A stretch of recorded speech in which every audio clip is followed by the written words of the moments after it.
On the show, in Wheelspin, we drive the Chevrolet Trailblazer. In Wheelspin, we ride the Honda CBR 650F. And in Quicker Cars, we present the Quicker Car Guide.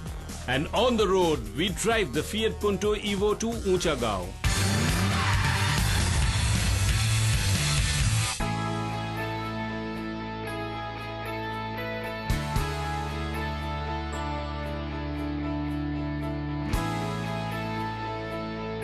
What I have with me today is pure American muscle, courtesy General Motors of course, an SUV which is on its way into India, and with luck, you should be driving it soon, the Chevy Trailblazer.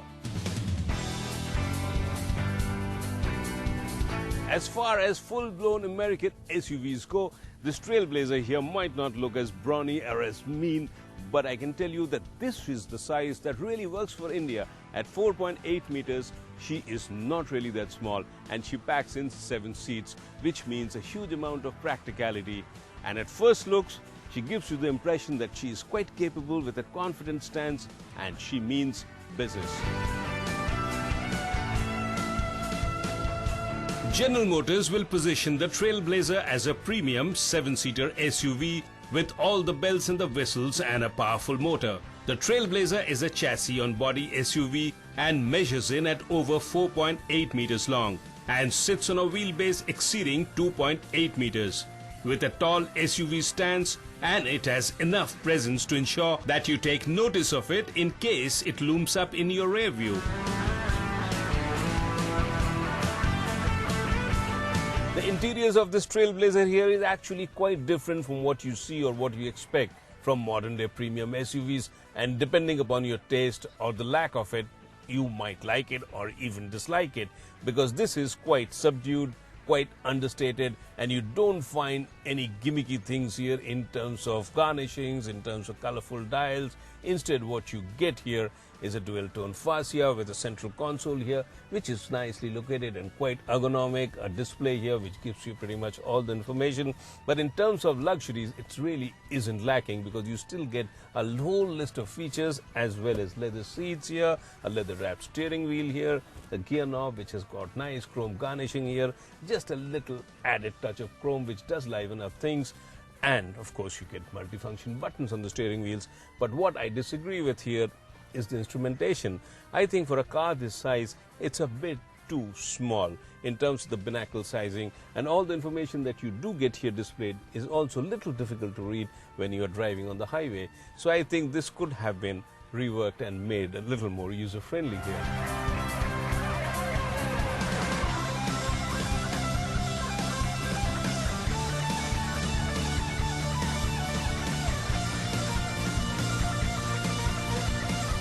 As I had said earlier, this is a 7-seater, which means it has 3 rows of seat. As far as space is concerned, especially on the second row of seats, I don't see any issue with it. The big question always is in a 7-seater if the third row of seat has enough space. So time for me to find that out. Not only is it an exercise getting in and out of this car, but sadly, like most cars with the third row of seat, this one too is cramped. There's hardly any leg space here. And on top of it, you feel a bit stuffy because there are no windows here. The roof is sloping down as well. So this is not a seat you will really enjoy your drive in if you're being driven over a long distance. In fact, this is what many people call the mother-in-law seat. No, I'm not suggesting anything.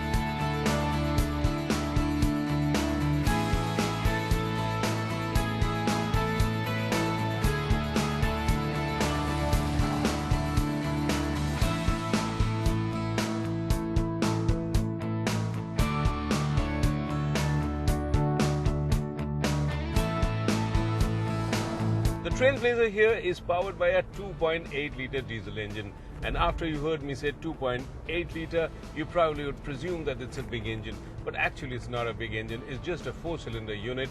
But having said that, let me tell you, it uses double overhead cams. It's a 16-valve engine, so it pumps out 200 brake horsepower as max power and a very healthy 500 Newton meters of torque. And it is this torque which actually makes this car so very drivable in city traffic. The power delivery is quite linear.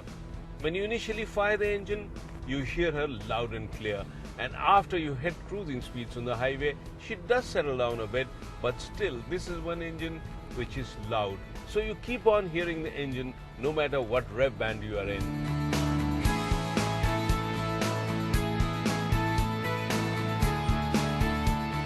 This might be a loud engine, but actually it's quite responsive. Every time you blip the throttle, she does respond to your wake-up call quite well, and the car just surges forward. And it's a nice, reassuring music that you hear from the engine bay.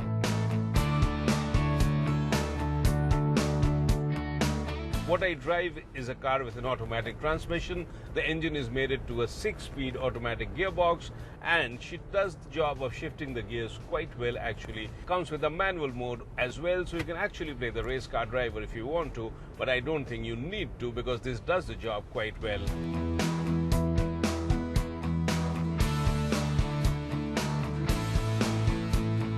In terms of suspension setup, she is set up more on the stiffer side, so you feel all the potholes and the aberrations of the Indian roads filter in quite clearly, and it's not really very comfortable if you hit a bad patch of road. When you start driving, you realize that the steering is a bit heavy and it does require some inputs, but as you start building up speeds, it gradually becomes quite nice and easy, and in fact you do get a lot of feedback from the steering. So in terms of drivability, you get a feeling that you are behind the wheels of a nice big car.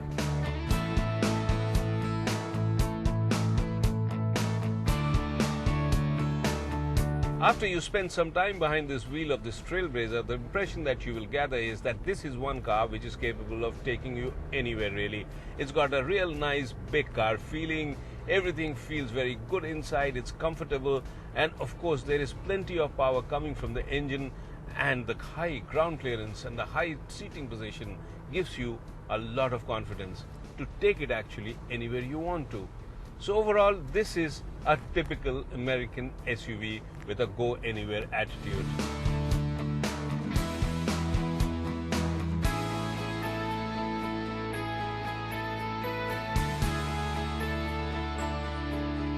In terms of driver aid and safety, it comes with anti-lock brakes, traction control, hill assist, EBD, cornering brake assist, and 2 airbags for the front seats.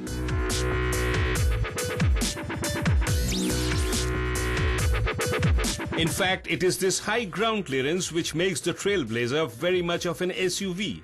The 241 millimeters of clearance really comes in handy when you take her off the road, and the powerful grunt of the engine adds to the confidence. However, it's the lack of a 4x4 which stops us from calling it a true off-roader. And that's really a pity because the Trailblazer really has it all to make it a complete SUV. The Trailblazer here is a nice SUV, but it still might not do for General Motors what it desperately needs, which is to generate higher sales numbers. The Trailblazer might not do that because SUVs in India in this category do not sell as many. So the sales numbers might remain the same, but what it will do for the company is to play the role of a brand ambassador and tell its customers that here is a company which not only has a wide range of products, but also quality products as well. And as a customer, what you get is a very capable machine, an SUV which pretty much gives you everything that you might need. Plenty of space, a long list of features, and a powerful, torquey engine, and it also comes with a high ground clearance. However, I wish it also came with a 4x4 option.